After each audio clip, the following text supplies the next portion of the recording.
Hola familia, contigo Raimon. Bien, en este vídeo voy a explicarte que tus lecturas hablan de ti, no solamente hablan de ti, sino que predicen tu futuro, ya lo verás.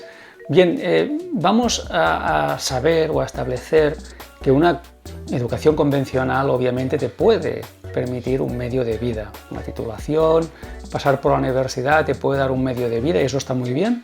Sin embargo, eso no te puede proporcionar la fortuna. Para conseguir la fortuna, además, tienes que añadir la autoformación. Sí, la autoformación, el autoaprendizaje, el estudiar de por vida. Y una de las formas más sencillas y baratas de estudiar de por vida es leer libros. Así que sí, los libros no solamente hablan de ti, los libros son más que un medio de vida, son tu autoformación y son el camino hacia la fortuna. Fíjate qué ventaja es leer libros en los cuales uno recibe la sabiduría de otras personas que pasaron por este planeta. Creo que eso es una gran ventaja, poder leer los conocimientos, las experiencias, todo aquello que esas personas aprendieron y descubrieron, y todo en un simple libro.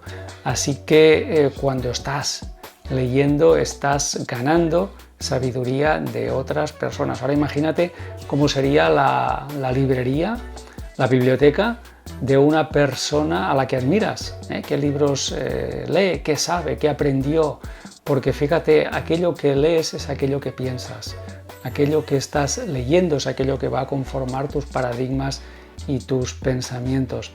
Bueno, hay dos clases de personas, aquellas que leen y que simplemente se conforman con saber, y luego están aquellos que además aplican lo que leen, que son cosas diferentes, saber y aplicar, saber y hacer. Las personas que aplican sus libros prosperan, las que solo saben, bueno, pues se quedan en eso, ¿no? Fíjate tú que las personas siempre te dicen, yo ya me he leído ese libro. Bueno, muy bien, felicidades, enhorabuena, ya lo leíste, perfecto. Pero ¿qué hiciste con él? En cambio, casi nadie te va a decir, yo ya apliqué ese libro. Eso casi nadie te lo va a decir, ¿verdad? Bueno, fíjate que es una gran diferencia, ¿no? Entre saber y el hacer. Bueno, yo te diría que colecciones libros de diferentes temas. Libros no solamente nuevos, sino también libros antiguos. Los libros antiguos tienen toda la sabiduría, todo está escrito. Hace mucho tiempo ya todo se dijo, todo se escribió. Y fíjate que si te vas a una librería de viejo puedes conseguir una auténtica obra de arte por apenas pues, $2, ¿no? Y te llevas a casa una auténtica obra maestra, ¿no? Así que lee libros de viejo, lee también libros nuevos, lee libros de diferentes temas, y otra cosa que puedes hacer con los libros es validarlos. Sí, validarlos quiere decir averiguar cuánta verdad hay en ellos. La forma más sencilla que yo conozco es un test de kinesiología, y la forma más sencilla de aplicar la kinesiología, que es el test del esfuerzo muscular, es el péndulo. Aprende a manejar un péndulo y verás qué sencillo es validar la verdad, cuánta verdad tiene un libro antes de leerlo, así no vas a perder el tiempo. Bueno, eso en cuanto a todo lo que refiere a las lecturas, pero también decirte que tu biblioteca, la librería que puedas tener en casa, es la mejor herencia que puedes dejar a tus hijos.